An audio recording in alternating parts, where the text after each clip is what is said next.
Whether you have a full-sized Showtime rotisserie and barbecue oven or one of the smaller compact units, your optional accessories and features may vary a bit, but this instructional video applies to all models. The Platinum Digital full-size model, the black jog dial timer model, the popular full-size model from Ron's TV show, and the newer Showtime rotisseries, the smaller ones, the Compact Plus and the Junior Showtime. Good Housekeeping magazine tested Showtime and reported the product is well designed and easy to use, and they gave it 9 stars out of 10. Congratulations on having the finest rotisserie ever made. These were created by the American inventor Ron Popeil. Ron was recently recognized as one of the 25 most influential people who has changed the way we eat, cook, and think about food. Use your rotisserie and make delicious chickens, ducks, pork roasts, hamburgers, veal chops, salmon steaks, fresh trout, teriyaki kebabs, leg of lamb, vegetable baskets, chicken wings, turkey, Cornish game hens, sausages, country rotisserie ham, chicken cordon bleu, and one of Ron's favorites, baby back ribs. This is the unit assembled. The glass door is pulled down by the knobs on the top. Put it in the under position when you're loading food and unloading food.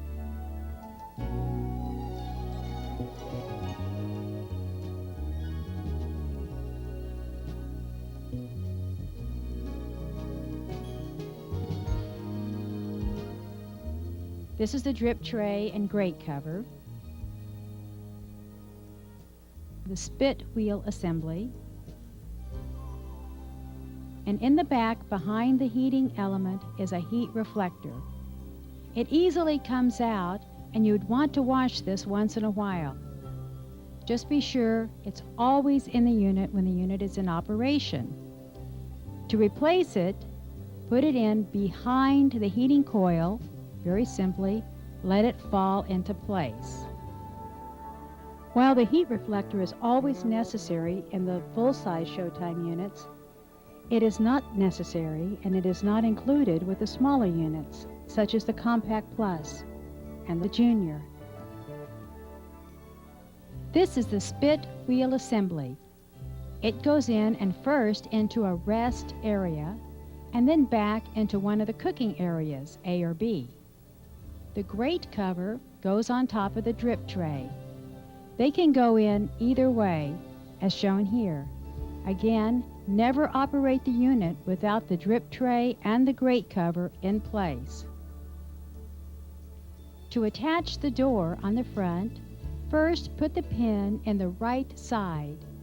Then gently lift up and insert the pin in the left side and let it down. That's all you do to put the door in place. It easily removes for cleaning.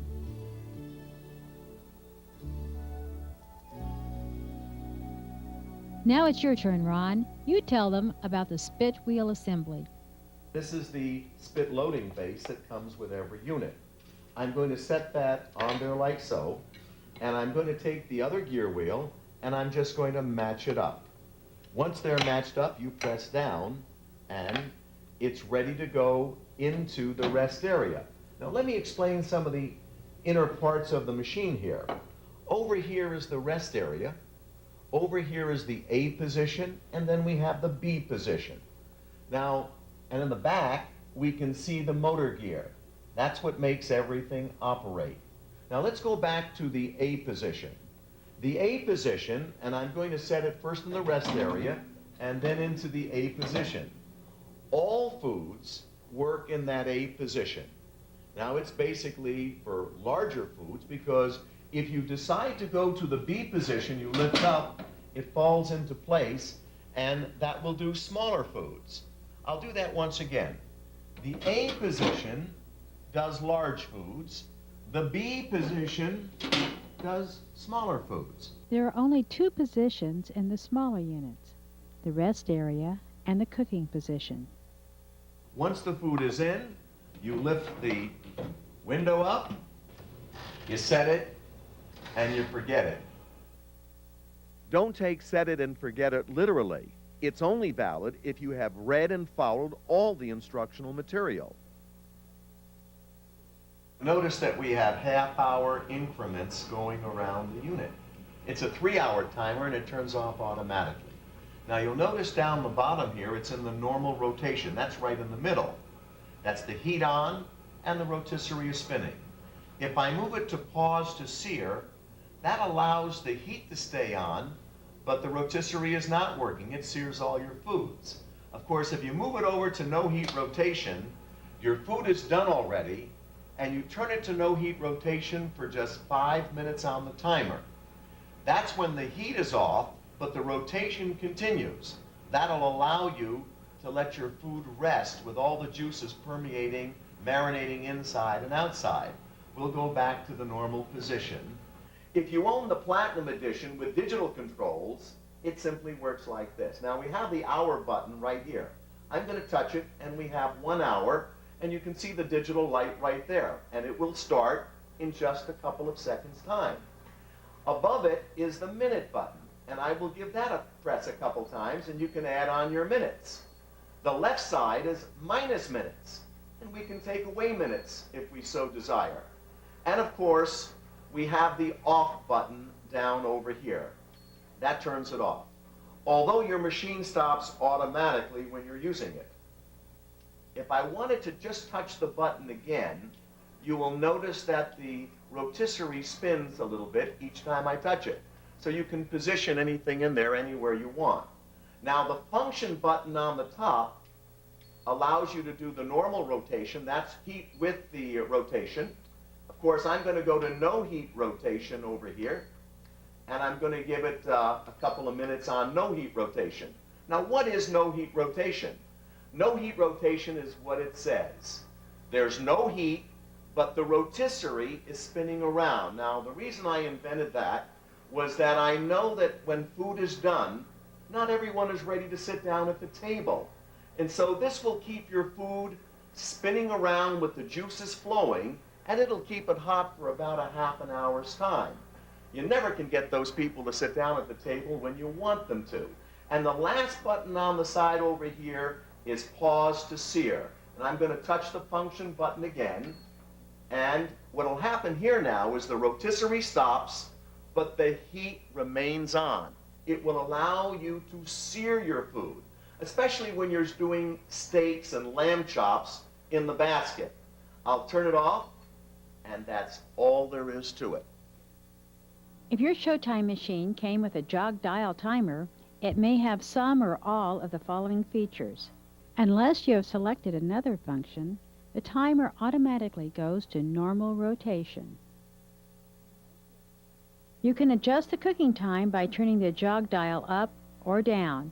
The time appears in large red digital numbers.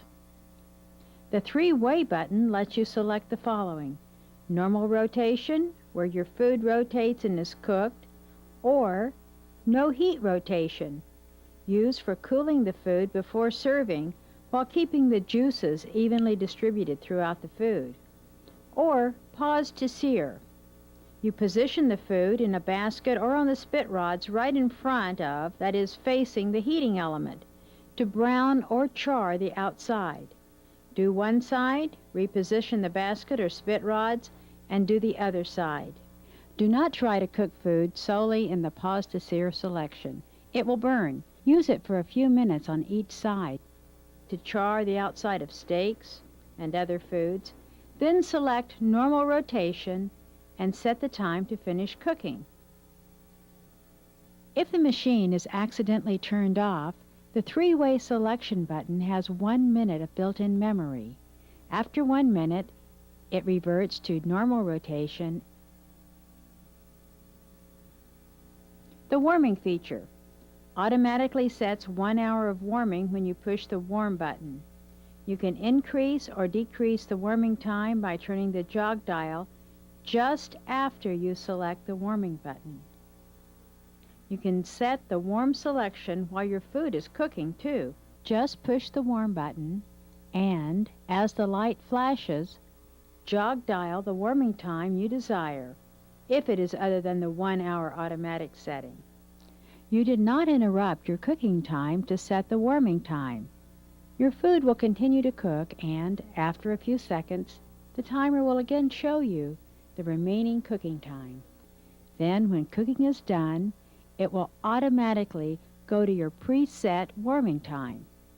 Note the numbers and orange light both flash during warming. A special position feature. To align the food in front of the heating element, or to align it for easy removal from the rotisserie, hold down the off button. This lets you rotate the spit rod assembly without heat or engaging any other feature. Release the off button and it stops rotating. The smaller models have a 2-hour timer with some or all of the same functions. And here's a helpful hint with the smaller models. You can put a strip of aluminum foil just below the front door on your countertop. It'll collect any moisture or grease, especially from larger foods. Now let me show you how to put the meat on the spit rods. I'm going to take the meat, I'm going to set that on the platform like that, and I'm just going to drive it through like so. Beautiful. I'll put this on one side, and then the other side, snap it down, and then I'll go right into the rest area. And then I'll just slide it over. Next item is just slide it back, and it's ready. Pick it up, set it, turn it on, forget it.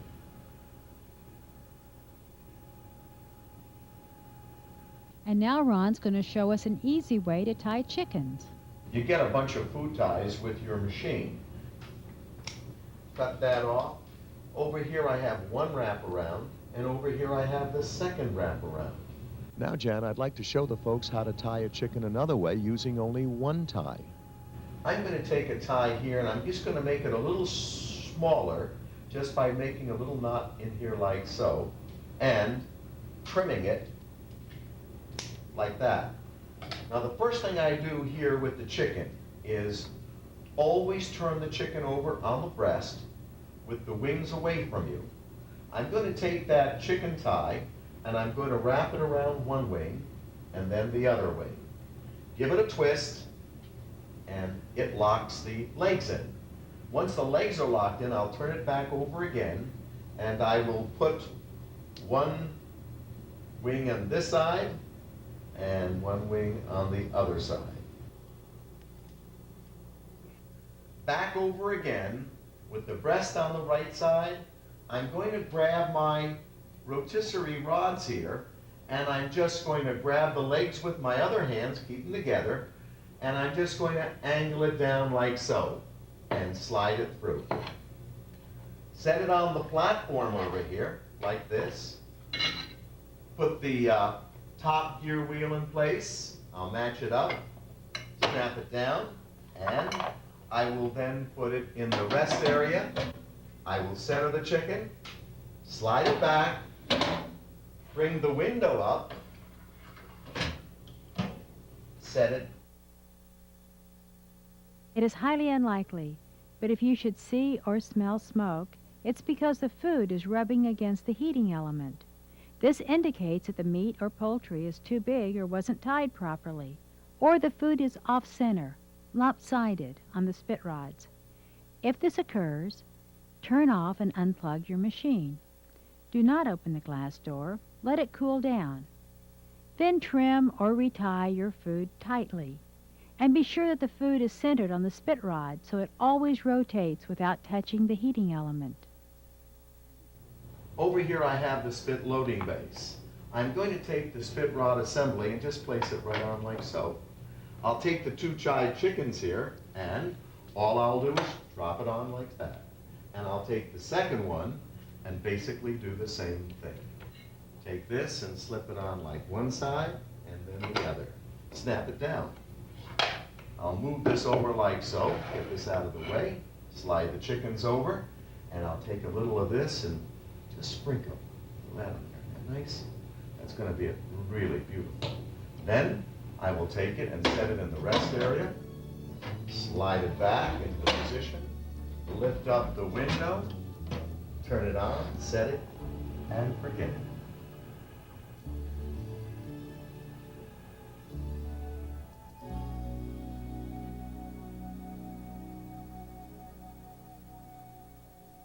Here I have the basket, and of course I have the lid over here. I have 4 different salmon steaks here. I'm going to take and place one over here and one on this side, and I'll just mesh it in and just slide it over. I'll do this side over here like so. This is pretty darn simple. A child can do it. I have some lemon, and I'll touch that over here, both sides. Sprinkle a little dill on here. Kind of looks kind of nice, doesn't it? I think so. And I'll take the bar over here, and I'm just going to stick it in one side, and it's very important that the fish does not move around on the inside. Now, over here, I'm going to take my platform, and I'll set the unit on like so. Take this over here, and just match it up. Match it on one side, and then the other side, and just slide it down like so. It's as simple as that. I'll put the lid on. This is pretty simple. Snap it on, take it, set it in the rest area, slide it back, lift this up, set it, and forget it. That's all you do to do your salmon.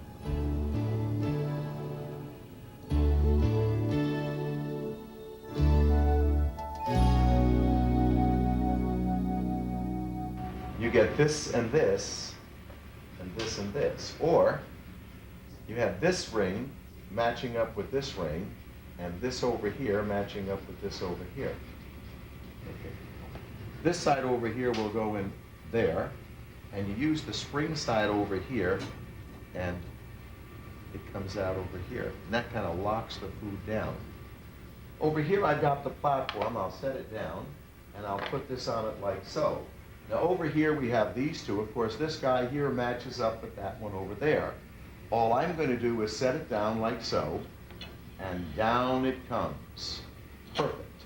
I take the lid, and I'll just slip the lid on like this, and you're ready to go. Important. Always close the basket cover tightly so food cannot move while rotating. Problem. Sometimes the edges of food get burned in the baskets as they go round. Solution? Cut small strips of aluminum foil, fold them in half, and cover the leading edges of the basket. As you see here, you can line both the top and bottom edge with foil, and this will help keep the food from getting burned as it goes around. Here we're loading chicken wings covered with Ron's barbecue spice.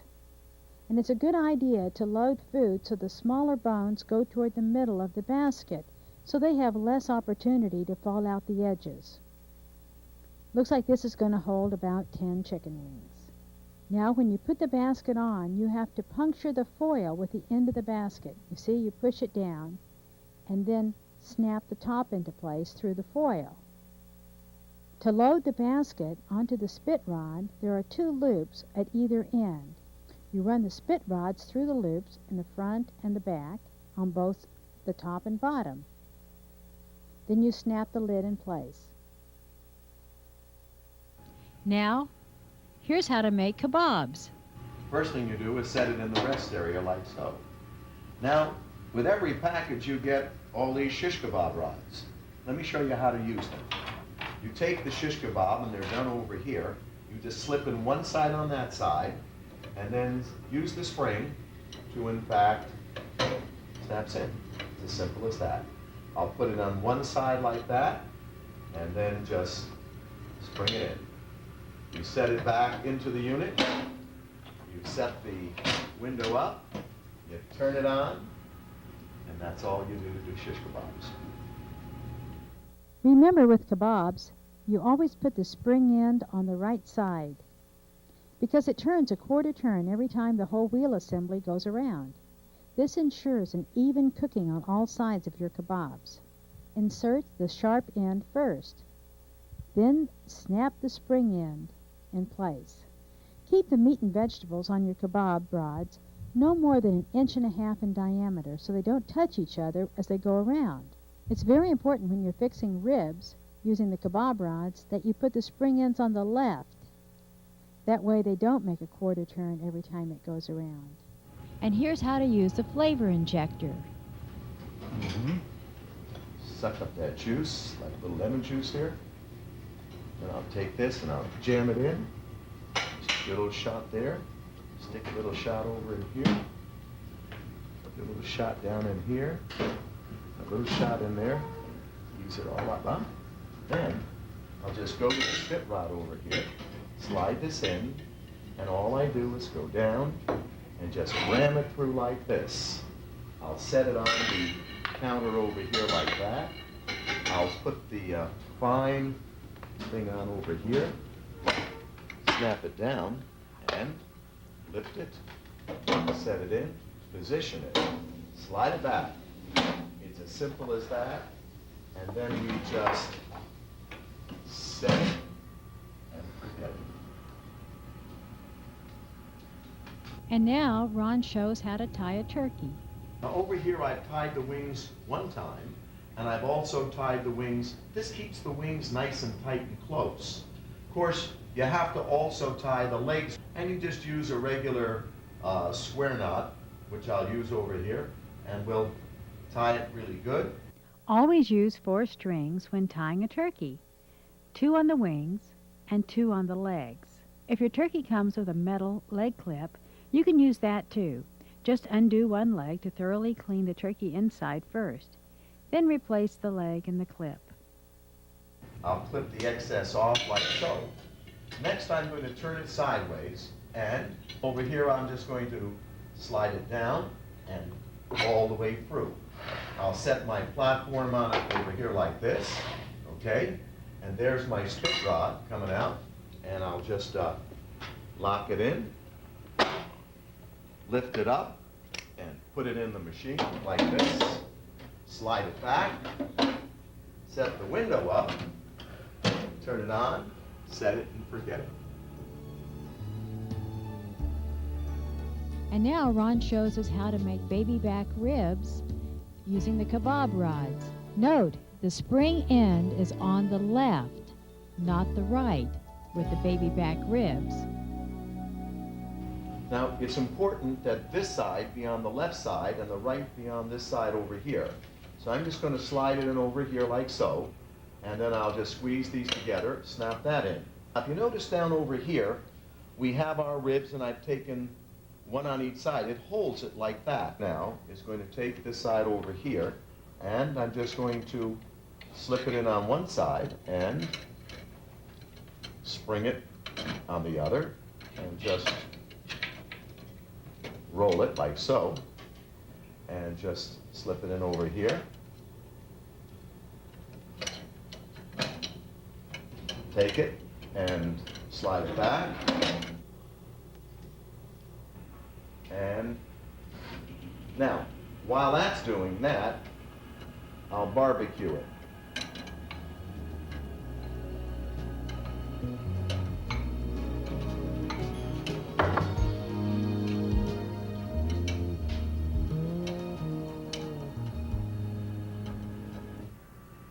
You have rubberized gloves. I'm going to slip my glove on over here, and I want you to know, though, you can use any kind of gloves that you may have in your house. And by the way, these gloves are in fact rubberized.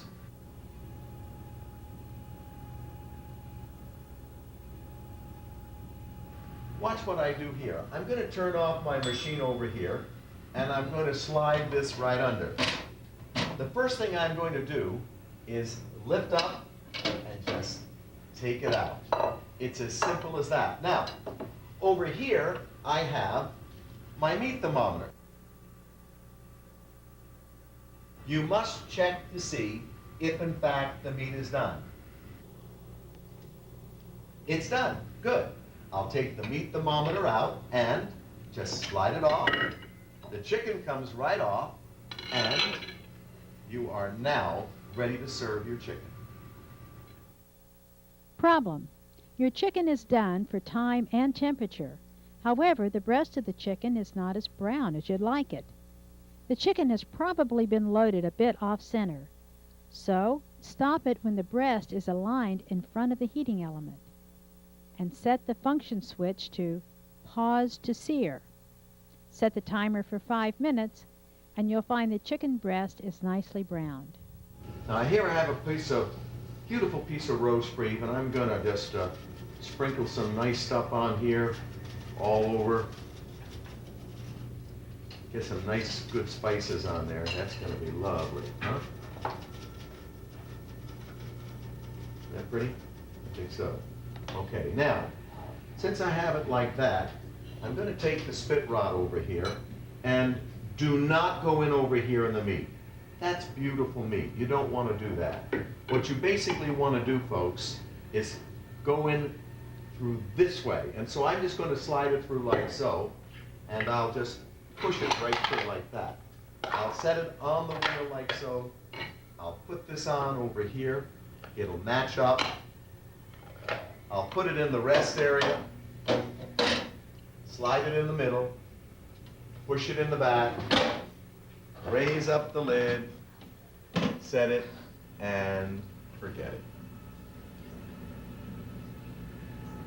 Here we have a 9-pound standing rib roast. It's been in for well over a couple hours now, and it's just running smoothly. It's very important that, as you see, the bones on the left be on the left side and not on the right side, so they could possibly hit the gear, which causes everything here to work. Problem.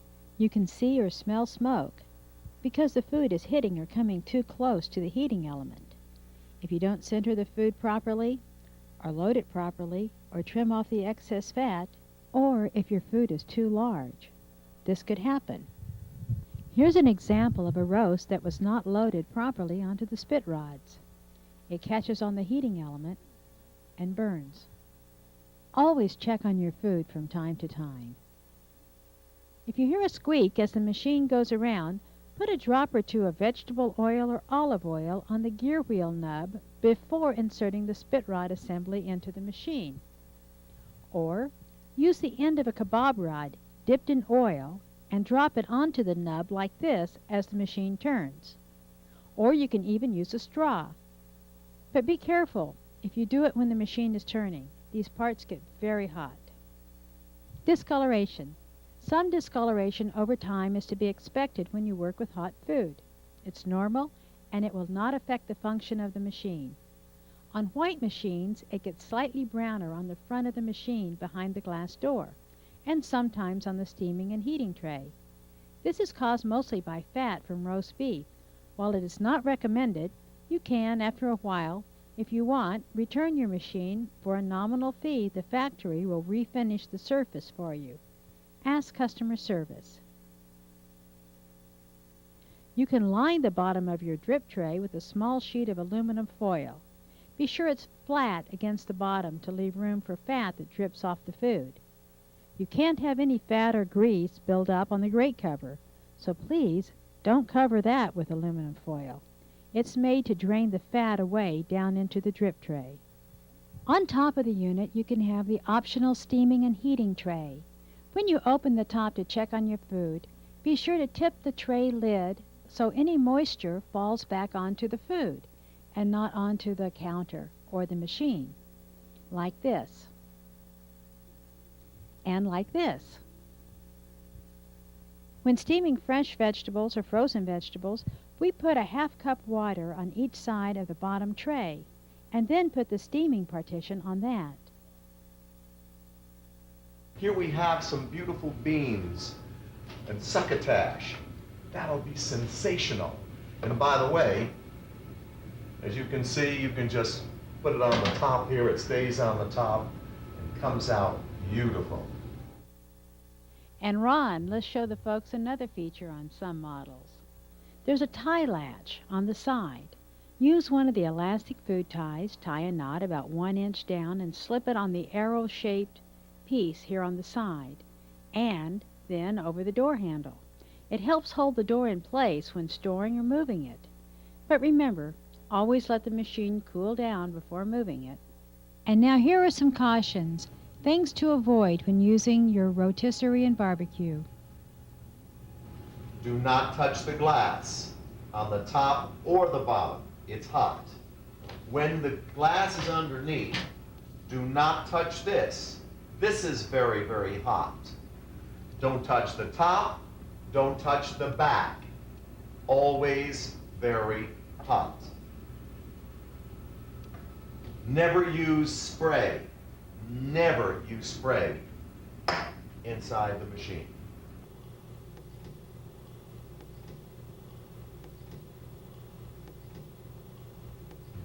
Don't touch this. This is very, very hot, okay?